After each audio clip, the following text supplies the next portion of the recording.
Hello and welcome to my kitchen here at Trails N62. Going to be doing some elderberries today. Now,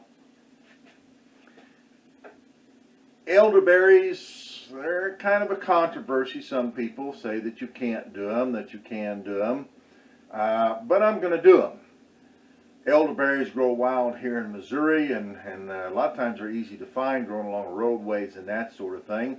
I happen to have some elderberries, or had some elderberry bushes here at one time. They've kind of died out. I didn't take care of them, that sort of thing. But I have made some elderberry jelly. As I said before, I don't eat a lot of jelly, but I do happen to have some elderberry jelly here that I made back in 2016. So I've had it around for a while. Still good. I just ate some the other morning. So it does make good jelly. But today I'm going to be making syrup, elderberry syrup. Now, this is a potent syrup, flavorful. It's often referred to as an elderberry tonic. A lot of people use it for their immune system and antibiotic or antioxidants and that sort of thing. And it's supposed to be good for that. I have used some of it for that before I purchased the syrup. And so I thought I'd just make some of my own. It can be a lot. You can use it for a lot of things. You make it into a syrup. You can put it on pancakes, waffles, breakfast things, anything you use regular syrup for. You can mix it in to sweeten tea, green tea, or other teas and that sort of thing. So there's a lot of different things you can use it for. Take a spoonful, or take some of it, you know, on a daily basis, or when you're feeling sick and that sort of thing. But there is still a lot of controversy about it, whether or not it's actually done. So I want to be clear, perfectly clear right up front. You know, this is one of those things that can be sometimes referred to as rebel canning. In other words, there are certain universities and government agencies kind of things that don't approve of this, primarily because they've never tested it. So, but it's been done for years. Like I said, they said you couldn't make jelly from it. I've made jelly from it and it tastes pretty good. But you have to be careful when if you're picking your own elderberry, that you pick the right kind of elderberry. You have to clean it carefully. If you're doing fresh elderberries, they have to be clean, they have to be destemmed, and all that kind of good stuff. So there's a lot that goes along with that. But today, I am going to be using dried elderberries. I bought these on Amazon. The dried organic elderberries, 100% natural, so you can buy from different sources. You can get them, health food stores and that sort of thing. But I'm going to be using dried elderberries, so I don't have to mess with cleaning them and all that kind of good stuff. All right, so, but you do have to understand, this is what I am doing. I'm not promoting this. I'm not saying go out and do this. I'm not saying this is what you should do. I'm not saying that there are any specific health benefits or anything to this, whether there are or not. I'm just telling you what I believe, what I'm doing, and I'm just doing this so, hey, I'm having fun doing it. If you like it, that's fine. That's up to you. If you decide to do this yourself, that's up to you. I'm not promoting it. So that's my disclaimer out of the way. You got to do that every once in a while so people don't get riled up about what you're doing. I want you to know there are people that do not think that this should be done. Okay?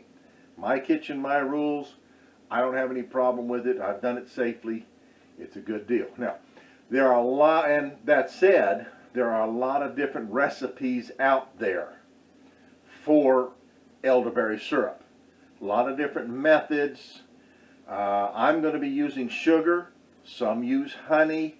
Just a little word about that. You can use honey. You can use sugar. You can use molasses. You can use maple syrup.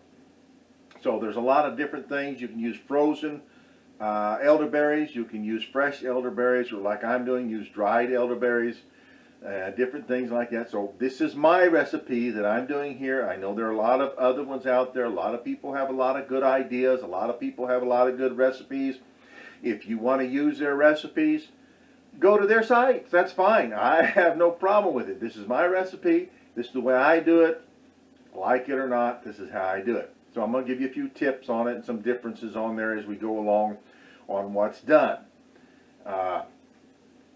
Like I said, I'm not doing fresh elderberries. I'm not going to go through the cleaning process and all that here. There is that process to it. So I'm going to be using dried elderberries. As I mentioned, dried elderberries. Now, this recipe that I'm doing will make about 3 pints. I think 7.5 pints is what it says. 7.5 pints, 3 pints, somewhere around in that range. I'm doubling the recipe, okay? But the recipe I'm going to give you is just for the 3 pints. But I'm actually going to double the recipe because I'm going to make a little more than that. And so what I'm using is, for this recipe, it calls for 2 cups of dried elderberries. Now, if you use fresh, then you will double the amount of fresh elderberries that you use. I'm just going to throw that in there. So if you're using fresh elderberries for this recipe, you double the amount of fresh elderberries you use. It's going to take 8 cups of water. It's going to take 1 to 3 tablespoons of ginger root. Now, you can shred the ginger root, fresh ginger root. You can use that. You can use dried ginger root if you want to. Either one's okay. But 1 to 3 tablespoons, depending on how much you want in there, how much you like in there. I took a fresh ginger. I'm going to use fresh ginger root in mine. And I took a kind of a small to medium ginger root, and it made about 1/3 cup. So that's what I'm going to use in mine. Bear in mind that 2 tablespoons is about 1/8 cup. So if you want to just use 1/8 cup of dried or fresh ginger root shredded, whatever you want to do. Some people I've seen, they don't even shred it. They just slice it into, like about 1/4 inch or so thick slices, a couple of those from the ginger root, and put it in there. However you want to add it, you may not even want to add ginger root. A lot of these different things that are added for a different flavor and their unique qualities. Okay, so this is the recipe that I'm using. So I'm going to add 1 to 3 tablespoons of ginger root. I'm using fresh.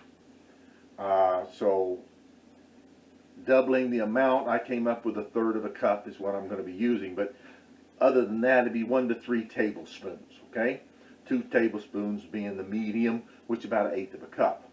It'll take 4 cups of granulated sugar. Now, you can use honey, but a word of caution on the honey here.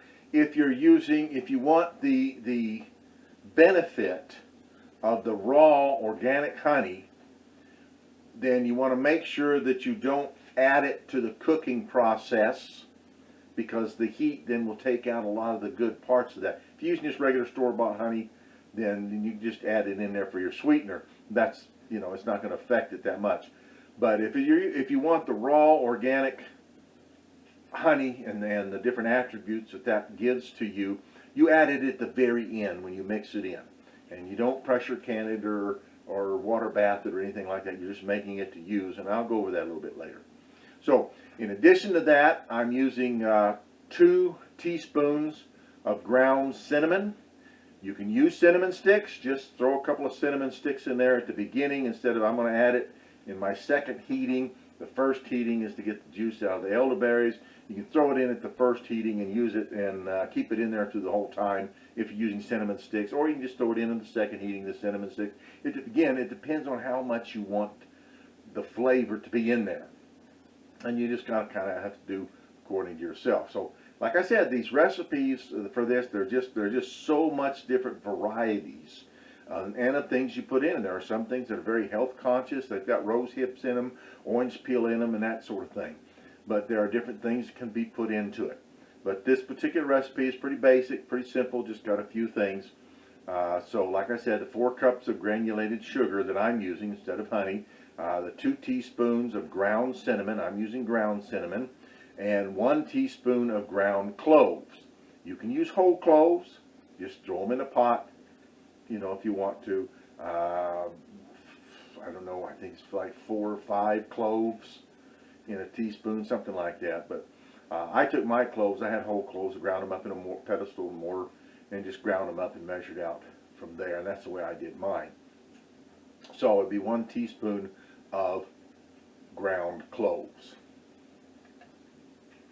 You will also going to need, if you can this, and you may want it anyway just for the flavor of it and the benefits of the lemon juice or lime juice. If you can this, especially if you water bath, can this, you will need to add some acid.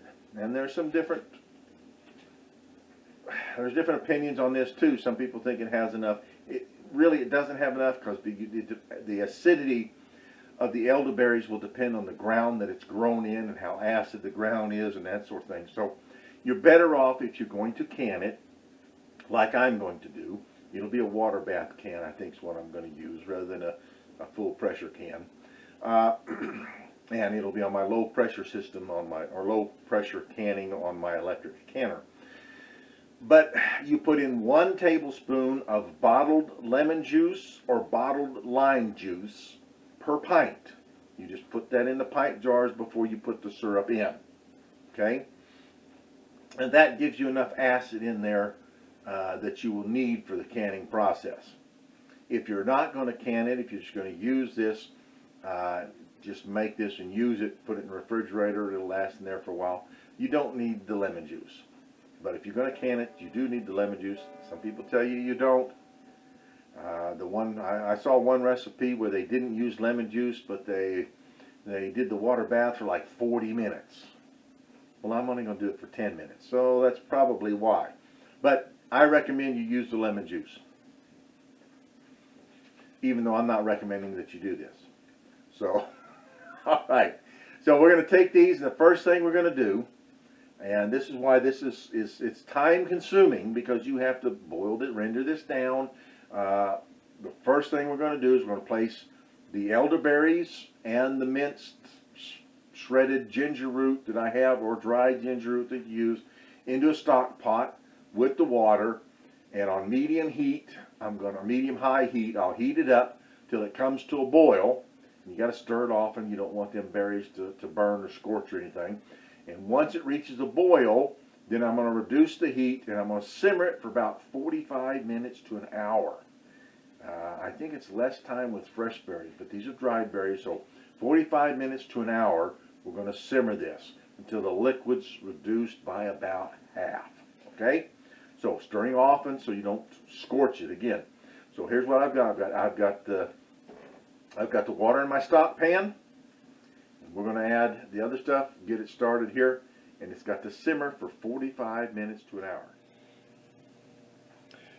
All right, I have my heat on. I've got my water in here, and like I said, it's 8 cups of water on this recipe, and I'm doubling it, so I have twice that in here. And 2 cups of dried elderberries. Again, I'm doubling it, so, and I'm going to add this into the water here.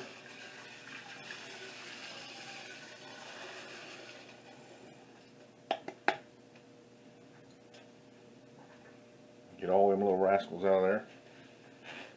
And then I'm gonna add my ginger root.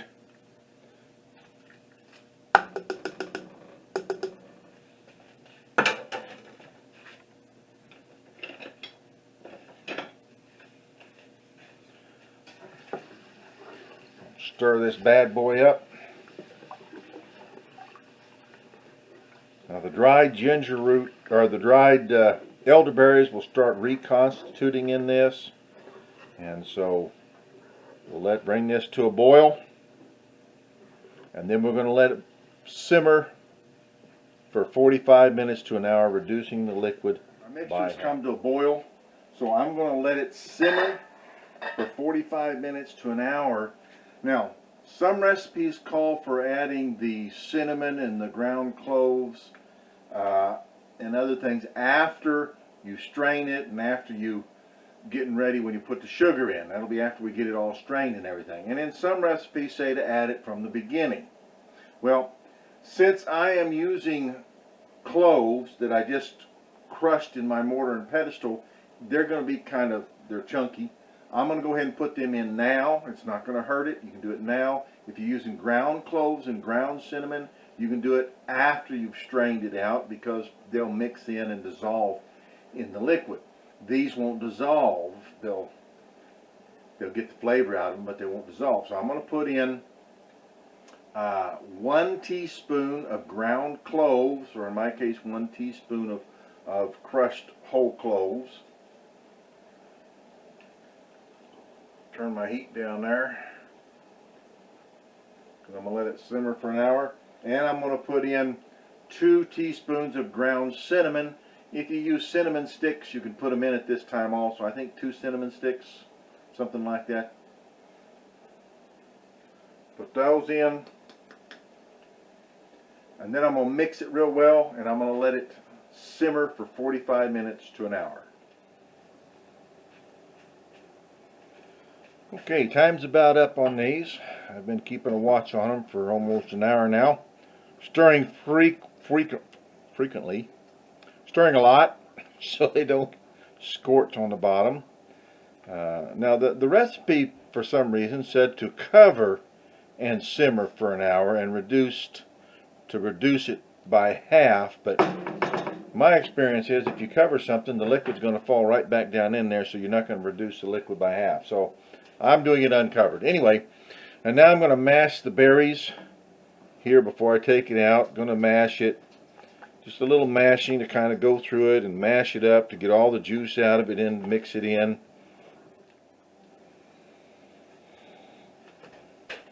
Alright, I mashed those pretty good. Now once my time is up here, I'm going to let this set for about 20 minutes so it'll cool down, so it'll be easier to handle, and then I'm going to strain it. Now the first thing I'm going to do is run this through a fine screen here. Get all the big stuff out of it and mash the liquid through it. You can use a cheesecloth. I'm not going to use one. I have a jelly bag I'm going to use. But first I'm going to run it through this, get the big stuff out.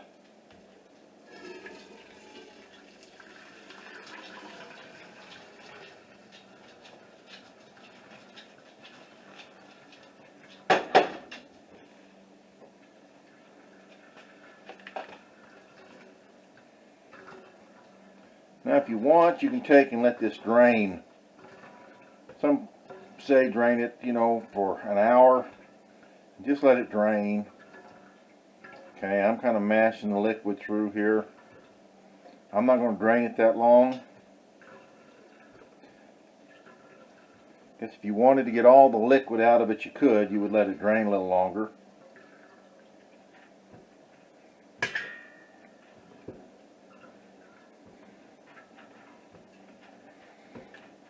Being careful not to press too hard because I don't want to tear up my screen here. Okay, I've strained this. I actually strained it twice through 2 different jelly bags to clean it up. So I've let it drain and strained it again. And now I'm ready to add my sugar, and I'm going to add 4 cups of sugar according to the recipe. Now I'm making it 2 times a batch, so this is going to be 8 cups of sugar, so I have twice as much as I would. But the recipe calls for 4 cups of sugar, and that's basically the recipe I'm giving you is for the single 3 pints, maybe 6 or 7 half pints, depends on what it makes, but something like that. 3 pints, might be a little more, I don't know, we'll find out. But this is a double recipe, so hopefully we'll get a little more. So I've turned my heat on. I'm going to heat it up on medium heat.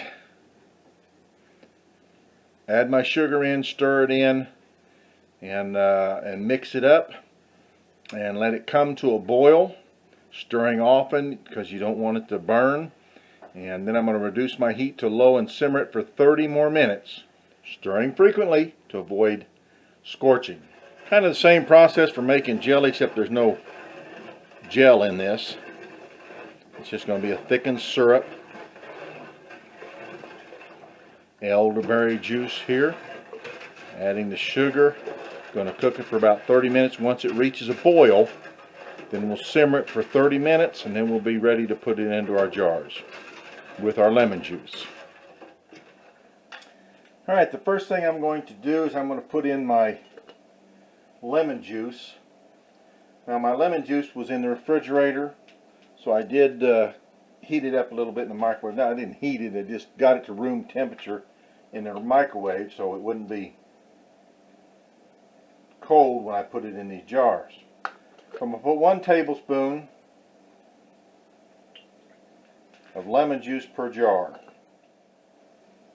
Now my pressure canner will only hold 5 jars, 5 pints, but I'm going to do 6 in case it makes more than that, like it's supposed to. But I went ahead and put lemon juice in it, so it would have the acid in there, and the flavor, the taste, the benefits of lemon juice. It's always good. All right, I'm going to fill these up. Now, there's a difference in some of the recipes on how to fill them up. Anywhere from 1 inch headspace down to 1/8 of an inch headspace. So I figured 1 inch headspace maybe for the high pressure canning. I don't think I want to leave it for 1 inch no longer than it's going to be in there. 15 minutes is all I'm going to be canning it. If you're below 1,000 feet of sea level, it's only going to be for 10 minutes for the water bathing, and I'm going to do a low pressure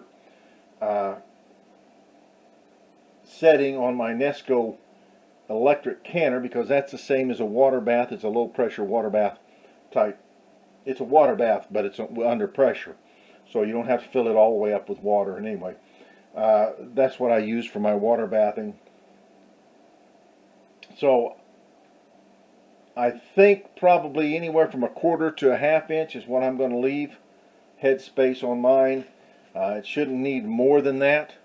1/8 of an inch that's pretty much right at the top. I don't think I want to go quite that low. So 1/4 inch would be all right. 1/4 to 1/2 generally is where everybody seems to be. Most people anyway. So that's what we're going to do. We're going to do 1/2 inch, 1/4 inch to 1/2 inch of headspace.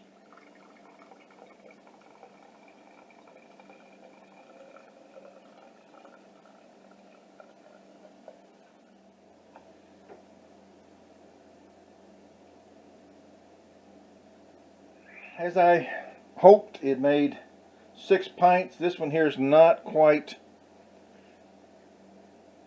filled up all the way, so it's more like 1 inch. So this is the one I'll put in the refrigerator. And when you get to this point, you've got 3 things you can do with it. You can refrigerate it, you can water bath it, or you can pressure can it. Now I'm going to water bath mine in my low pressure system rather than use the high pressure system and doing that. I've really only found, sorry, I was licking some of that off my fingers. It'll last in the, let's go to the refrigerator. It'll last in the refrigerator. It kind of depends. I'm going to put a lid on this, a regular mason lid, as hot as it is. I'll put a lid on it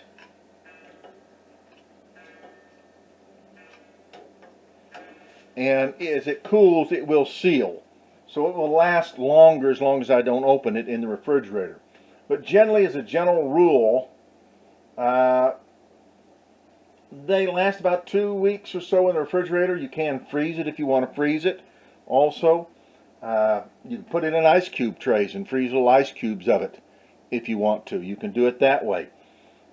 So there's different ways you can do this as far as refrigeration. It says 2 weeks, maybe a little more. You just have to check it and see. By sealing this, if I just wanted to save this and I wasn't going to use it, by putting the lid on it and letting it seal in the refrigerator, it should last several months because it's going to be sealed and it'll be in the refrigerator. Now, water bathing, and I don't do regular water bathing. I haven't for years. But there are several different versions for water bathing. There was even a couple of recipes that you didn't even put any lemon juice in for the acidity. However, you water bathed it for 40 minutes. And that may be the reason. But generally you put the lemon juice in because you want that acidity in there. Water bath 10 minutes for pints and half pints. And then let it set 5 minutes after you cut off the heat. 2 inches of water above it. Bring it to a boil before you start your time. Let it be a rolling boil before you start timing your 10 minutes. And then after 10 minutes, cut the heat off. Let them set for 5 minutes before you take them out. And that's pretty much standard on all the recipes I've seen. Now, I always assume when I do recipes that they are for under 1,000 feet. Okay, I'm a little over 1,000 feet. So, you know, there's some different, there's different criteria for fruit juices, jellies, and that sort of things. But I'm just going to go with the standard. 1,000 feet is what I assume. Under 1,000 feet is what I assume is the standard elevation for most recipes.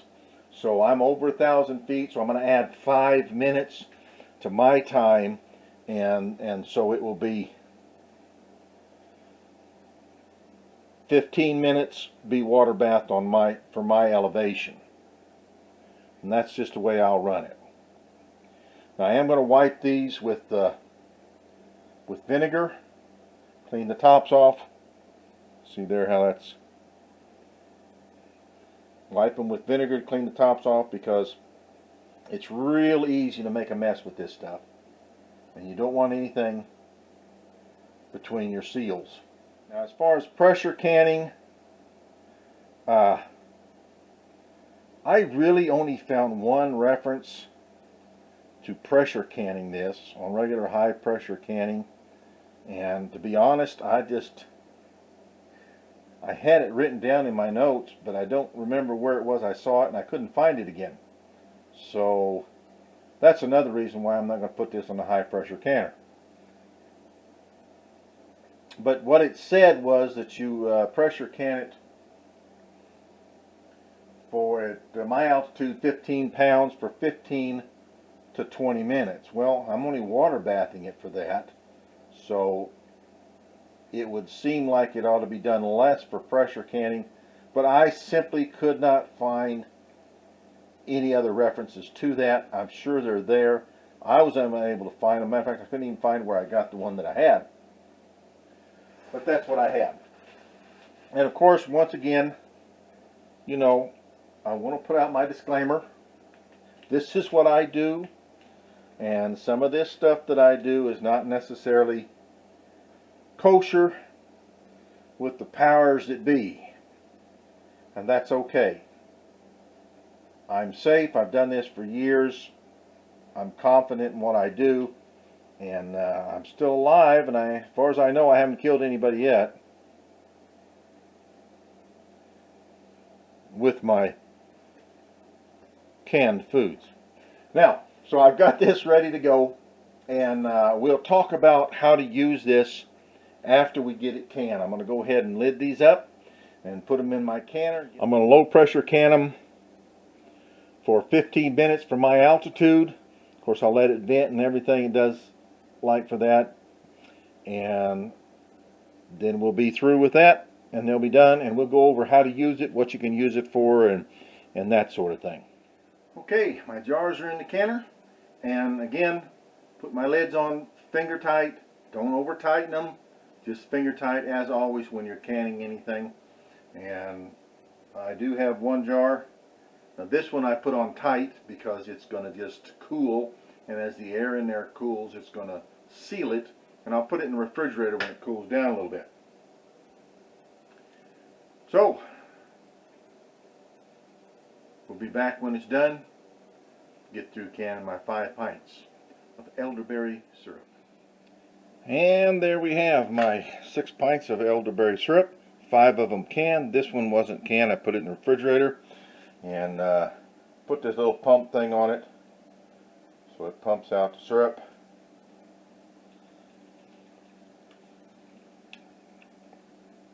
That's good. So I have 5 pints that are canned, sealed, all 5 of them sealed. This one I put in the refrigerator, and I'll be using it. There we go, elderberry syrup, ready to go. Now, the way I take this, and you read different things on this, so again, you know, this is what I'm doing, this is the way I do it, this is what my plan is. Generally the recommendation is to take this daily to boost your immune system. I have a pretty good immune system already, so I'm probably not going to take it daily, but if you want to, you can take it daily according to what they say. And some sources recommend taking it during the week and then not on the weekends. to boost your immunity. Now, I kind of subscribe to that myself because that's the way I do my vitamins and herbs. I take a plethora of vitamins and herbs throughout the week, but I lay off on the weekend, kind of give my body a chance to cleanse through everything, and so I make sure I'm not getting too much of any one thing in my body. But that's basically the way I do it. And so, but the standard dose for children is a half a teaspoon to a teaspoon. For adults, it's a half a tablespoon to a tablespoon. And they recommend 1 tablespoon a day for immune system, or you take half a tablespoon a day for immune system. If the flu actually strikes, then they recommend taking a normal dose every 2 or 3 hours till the flu symptoms are gone. Now, once a day during the flu season is probably, let me rephrase that. Once a day during the flu season is probably how I will take it, a full tablespoon per day. Before that, I'm probably only going to take about a half a tablespoon during the week, just kind of help build my immune system as long as it lasts. It takes a long time to make this, so you know we'll see how long these last for me to go, me and Edie. So that's the way I'm going to do it. Now I take mine, I mix it with some apple cider vinegar, a tablespoon of apple cider vinegar, and I pour it in my juice in the morning for breakfast. That's how I take it. Just my suggestion. Now remember, they do not recommend elderberry for infants, children who are under 1 year of age. They shouldn't take it. Their immune system is still developing, so I would say probably 1 to 2 maybe. You might consider that, not let them take it. And before you give it to young children, check with your doctor.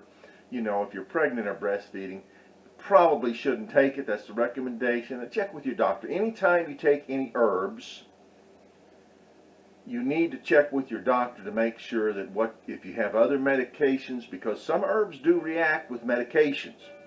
So I'm not recommending this to anybody. My recommendation is check with your doctor. Make sure it's okay for you to take.